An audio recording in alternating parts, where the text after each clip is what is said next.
Hi, Spencer here from PFG Stones by Kinetic Precision. I was asked to show some of the applications of the PFG Stones, and we're going to try to do that in rapid fire fashion. By no means is this going to be a complete list, but we'll hit a few things. A friend of mine, Adam of MHM Machining, asked me, when do you use PFG Stones? And the answer is, if the surface that you're working on was originally flat, use the PFG Stones. If it wasn't flat and you're trying to make it flat, use a different tool first, okay? So let's just get into it. And we're gonna pan into some of the work here.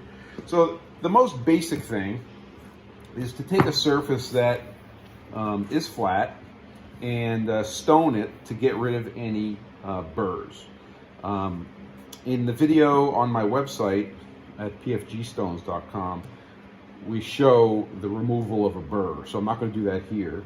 But here's a surface that we had ground today, and we're going to pick up a 4-inch PFG stone, clean it, apply it to the surface. And when we do that, it will show up some residual imbalance in the surface. Caused by, it could have been any one of a number of things. But this imperfection is almost impossible to measure, but it's there and it gives you information, and that's what the stones do for you. So that's number one. Number two, if you're working on a precision table, such as a surface grinder. Let's go over to the surface grinder here, and we're going to get ready to do some work. So we would take the PFG stones, clean them, and we can clean our table. In fact, I just felt a little burr. I see a scratch here, probably from removing something earlier today. And as soon as you go over that, you can feel it. And once the table feels burr-free, it is burr-free, okay? Okay, so that's another major use for the stones. While we're at the grinder, let's talk about the spindle.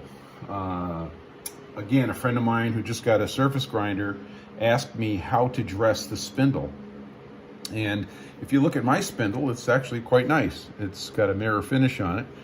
And that was a result of hitting it with the PFG stones. I use the fine side, okay? And if you'll notice, this taper, you have room before it hits the threads. So you can come right in here, power on, all right, and just work the stone like that while the power is running, and that's it. And in 5 seconds, you've got your taper all cleaned up, and you're not going to hurt it. So that's another great use for the PFG stones. So I've used the PFG stones on this chuck repeatedly. I use it on this taper. Let's go back to the table. Let's see. Let's say we're going to make believe that this plate here is the table of a precision machine. Oh, I don't know, maybe a Kern mill. So before putting down a chuck on that, you would stone it, make sure there's no burrs, and then you would take whatever the chuck surface is that you're going to put down on it, and you would stone that. Okay, and then they can go together, and it's almost like a magnet. Okay, that's how smooth they are. Actually, I take it back, there is a little magnetism in there, but that is super smooth, and that is a good fit. So while we're on the subject of 1, 2, 3 blocks, this is something I discovered early on in making the PFG stones. Is you take these wonderful 1, 2, 3 blocks that we've been using for forever, and if you stone them, you will discover some very interesting things. You'll discover that there's high spots that form in a line across the block right between all the holes. You see that? It may be a little hard to see in the video. Let's see if we catch the light just so. Yeah, there it is. See those dark spots?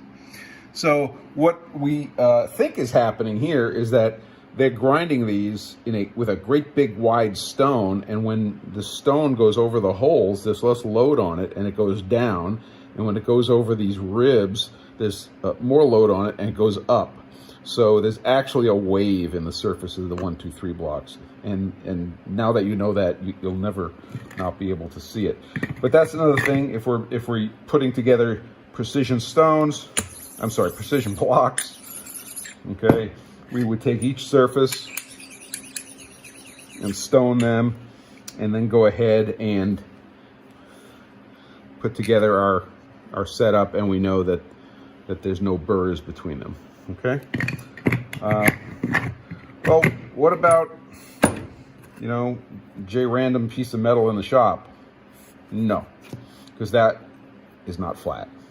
Okay, it may look flat to your eyeball, but that is a cold worked piece of steel right out of the factory, and that's not going to be happy. Now, are you going to hurt a stone by using it? No, you're not going to hurt the stone, but you're not going to be very happy. So you can see it's hitting on a ridge there, and it's hitting on the edge here. It's kind of a mess. So not a good application. Okay, moving on. Let's see. If you're setting up your grinder table and you're about to put your vise on it, okay, here's a nice grinding vise. This is a Hermann Schmidt. Absolutely. Turn it over. Stone the base. Stone the mag chuck, and you're ready to go onto the mag chuck. When we use a diamond on our grinder, okay, this is a diamond point block that I made. Absolutely stone the surface that's going to be going on the table, okay, before it goes on the table. That will protect it. Let's see, other examples. Oh yes, so here's another flat example. Let's say you're going to be using a square on your table. Absolutely. Before you put that on your table, hit it with the stones. Okay, and that will make sure it's clean, it's flat, and will also show you that your grinding that you thought was great was terrible. Free counseling is available. Okay, so here, before we get into cylinders, let's talk about gauge blocks, the final frontier. I'm going to grab a couple of gauge blocks here. This is a 1-inch gauge block and a 1/2-inch gauge block. And these gauge blocks are of no particular breeding. I bought these off of eBay. And I'm just going to clean them with some isopropyl alcohol. And then we're going to try to ring them. So, if you're familiar with gauge blocks, they have a beautiful lapped surface that you should be able to ring to the other surface without any problem. So let's show you how that works. See if this is going to ring. We're using our skin as a little source of oil. I'm going to put them together, push tight, and they these are okay. These are all right. Not bad. Let's see if the other side rings.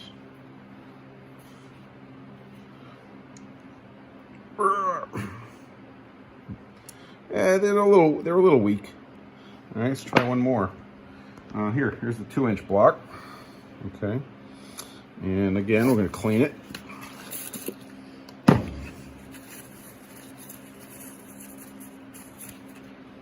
Okay.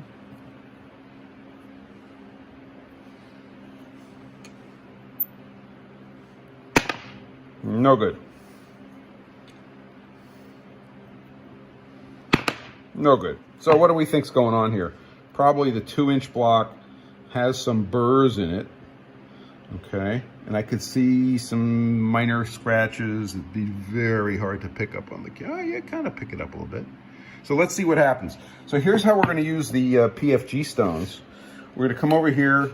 We could use any of the stones. I'm just going to use this. By the way, this is serial number 1. This is the first set ever made by me. Okay. And I'm going to take the 2-inch.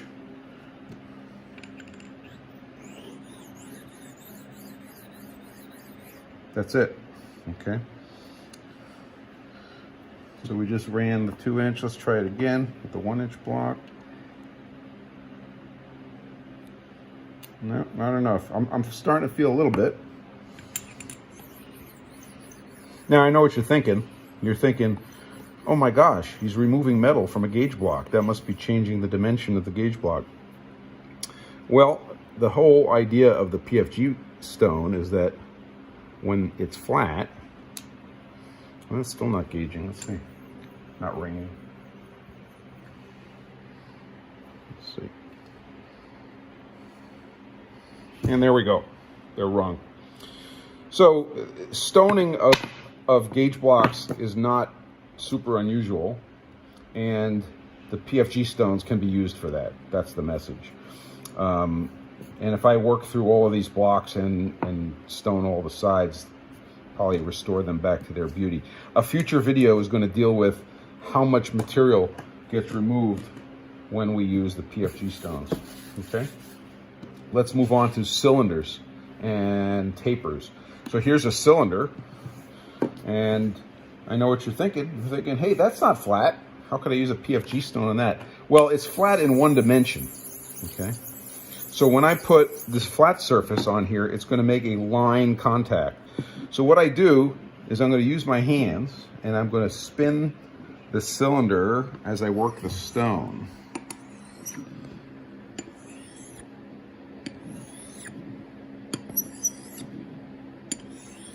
And you can use your ears and your sense of feel, and you can tell if there's any burrs on there. Okay, that cleans up quite nicely. Same thing with the other side. We can do the same thing. So if there were any burrs on there, they're gone now. So here we have a conical taper. So we're going to do the same thing. We just have to be careful that we're flat on the taper.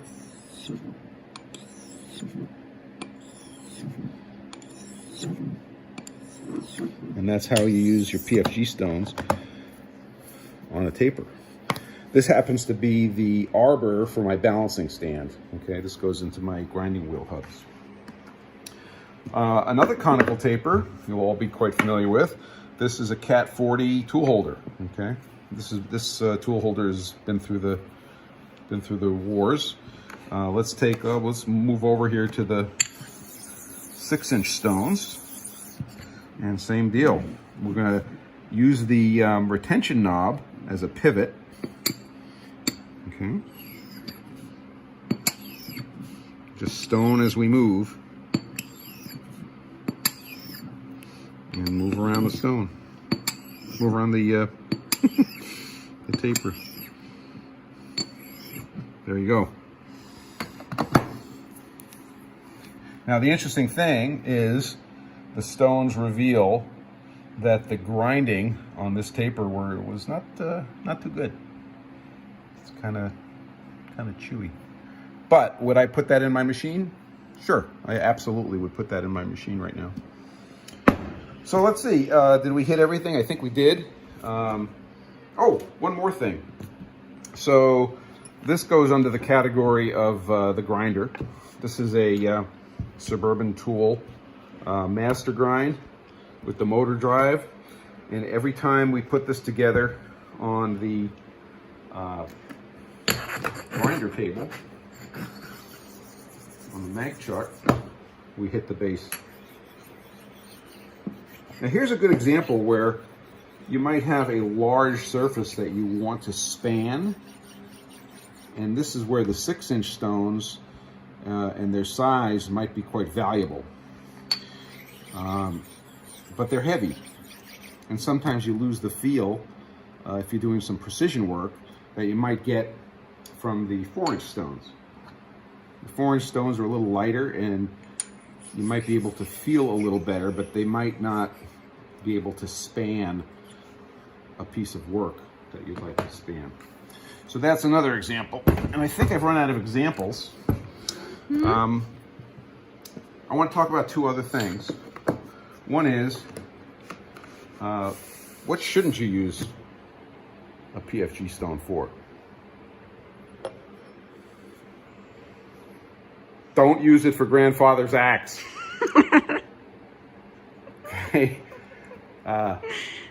Just don't. Okay. Grandpa's favorite paring knife.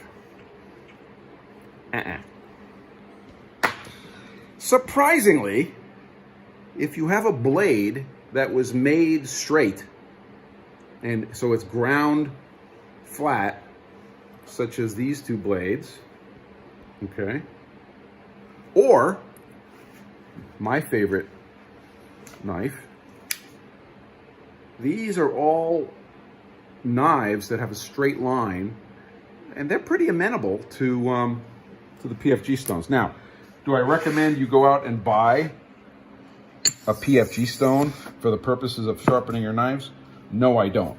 But if you had a set of PFG stones and you wanted to take a blade that was ground straight, it won't hurt anything. And in fact, I've started doing this on this particular knife. Don't hit the bottom of it. And boy, howdy, it does a nice job. Okay. But make no mistake about it, I'm no Eric Grimsmo. Okay. I think that kind of does it. A bunch of applications for the PFG stones. Use them right, and they'll treat you well for a very long time. Oh, last thing. What if you have a stone and it gets damaged? Let's talk about that. So here's a perfectly ground PFG stone. It's in service and it gets gouged. What do you do? Okay, well, yeah, I know what you're thinking. This stone was prepared for this purpose, so don't send me any emails and messages. No. So that was a diamond that just got dragged across the stone, and you can feel that. You can feel that gouge with your finger. That hurts my heart. Yeah, I know. Could you feel that, Samantha? Tell me if you feel that. Yeah, no, definitely. It's very faint, but you know. Yeah. So if you get a gouge in the stone, do not panic under any circumstances. Just go back to your cleaning stone and clean it up, and your ears will tell you that it's fine. So what happens is you're missing particles here, okay? But you don't have a burr. It's not like metal. So once you clean up, you're good to go.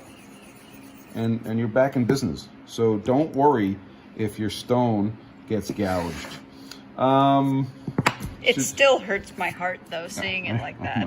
So let's do the gouge demo one more time while we're here. This plate is going to pay the price. Oh. This is, nicely ground, and this is a carbide scriber, and we just put a scratch in it. So, Samantha, can you feel that scratch? Yeah, that's there. That's there. Okay. Hello. Now we're going to use this terrible abused scratched stone, and we're gonna take care of that scratch. Now the audio is really important here, so let's see if we can hear it. You ready?